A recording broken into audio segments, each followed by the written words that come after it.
I think a lot of kind of the old school personal growth model was like, be better. You're not productive. You're not good at this. You're not good at that. Be better. And the way that I really think about it is don't be better, be you. I'm Britt Lefkoe. I'm the founder of Britt Lefkoe Coaching. I do both business and personal development coaching. Our brains are there to protect us, right? We use our brains analytically all the time, and that's really valuable. But what we don't understand is kind of the dysfunction of our mind, that our brain is there to protect us from things that used to feel like a threat. So we're still protecting ourselves from things that don't exist. And so part of rewiring the brain is seeing like, oh, thanks brain, thanks for protecting me from all of these things that felt like threats. But now that I'm actually out of those situations, now that I'm in a place of power inside of myself, I don't actually need to be protected from these almost like childhood type of threats that we recreate in our lives, not realizing that we actually can handle the repercussions of what happens today.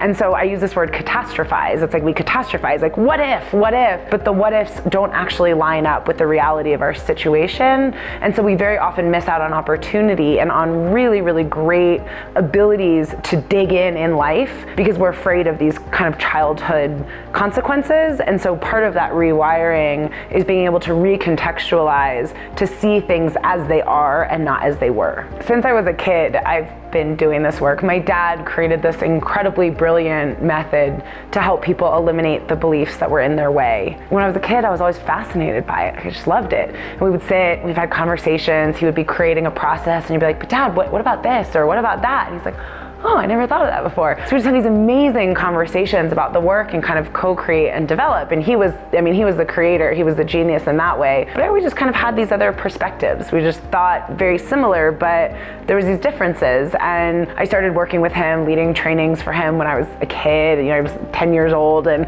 so I'd be like, who's that kid? And ask a question. And I'd be like, blah, blah, blah, blah, blah. And they're like, wait, hold on, I want to work with her. Why does she know this? So I was doing it my whole childhood. And when I was in high school, I remember if there were clients that, were really struggling financially, couldn't afford my parents. They're like, I don't know if you want to work with a 15-year-old, but she's a facilitator, she's trained, she's better than either of us. And so I started taking clients when I was in high school, and I've been doing it my whole life. And I really followed in my dad's footsteps. And this work was about honoring his dream, which was to end suffering on the planet. So that was my dream, and I kind of carried that with him. And after my dad died, I did a lot of kind of exploring of like, what is his dream and what is my dream and how do they intersect? And I think all my dad ever wanted was to expand and explore and innovate, and he saw that in me. And I think on some level he always knew that I was going to innovate his work and take it to the next level. I think he said it so many times, and I didn't put it together until I did. And I started asking clients, in conversations about what was most valuable, just trying to get that feedback. And they would start telling me it was all of these distinctions I made, or these things that I said,